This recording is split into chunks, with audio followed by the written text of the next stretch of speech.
Hello people of the internet, welcome back. In this video, Christmas is coming up, so I thought I would give some tips about how to manage your hearing loss in big family gatherings and parties and that sort of thing, since it might be the first time a lot of you guys have been to parties and stuff since lockdowns and everything. You might be a bit out of practice.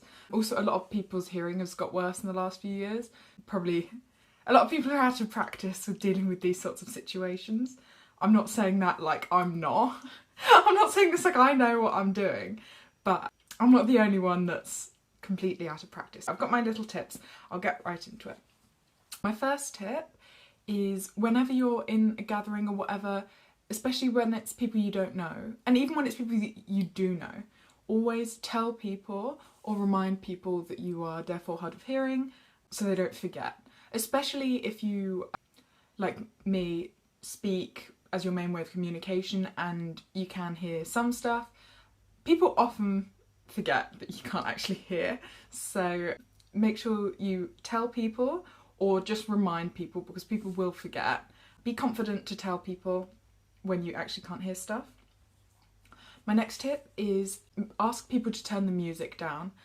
Sometimes it can feel really awkward to ask, but if it's an option, even in restaurants and stuff, if you just explain to someone, or when you go into a restaurant, if you ask if they can sit you away from a speaker, most of the time, from my experience, they're very willing to accommodate that. If you're too nervous to ask yourself, I would get someone else to ask. If you have a friend or family member that can ask for you and advocate for you, that's brilliant, because sometimes it feels quite embarrassing. If you're not a very confident person, definitely ask a confident friend or relative to advocate for you. My third tip is use technology. I know a lot of the time at parties and stuff, you don't want to look weird and you kind of want to look your best and whatever. And a lot of people are very self-conscious about people seeing their hearing aids or cochlear implant processors.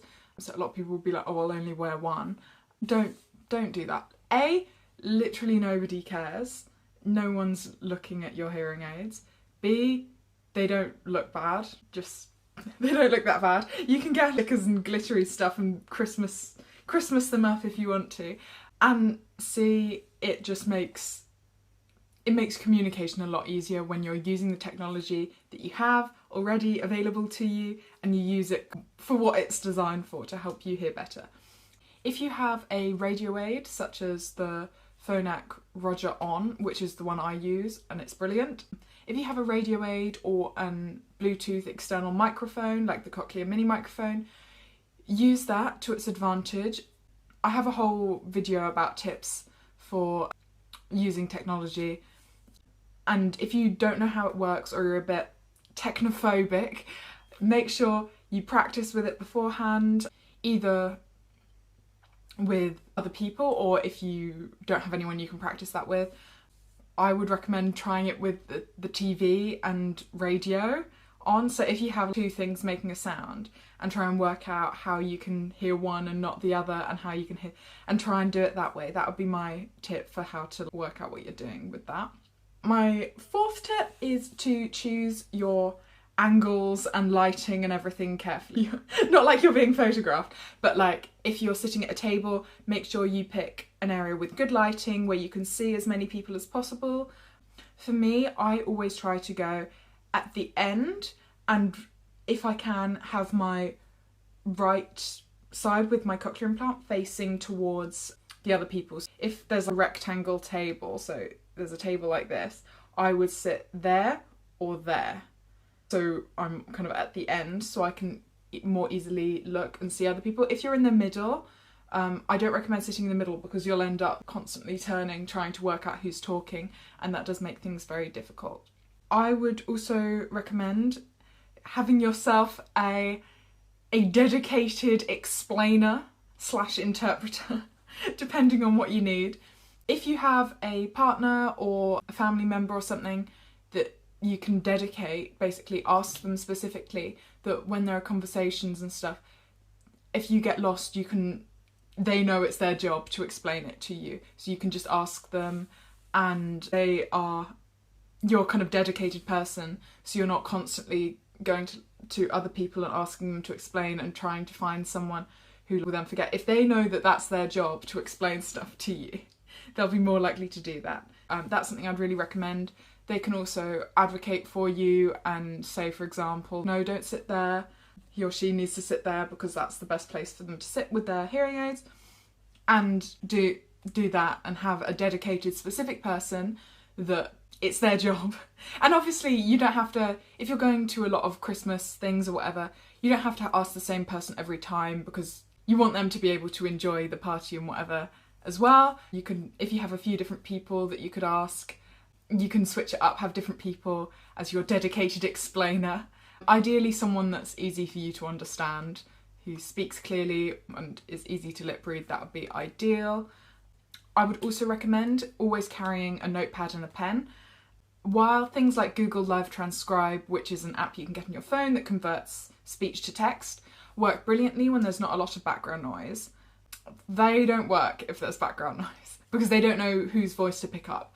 At least in my experience, I haven't found those to work. So what I tend to do is just have a notepad and a pen. I find that that's faster than typing on my phone.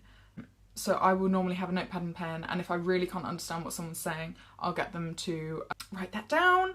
That's really helpful to have, and other people will tend to be quite comfortable writing things down, rather than maybe feeling like they're being recorded or something. So that works really well.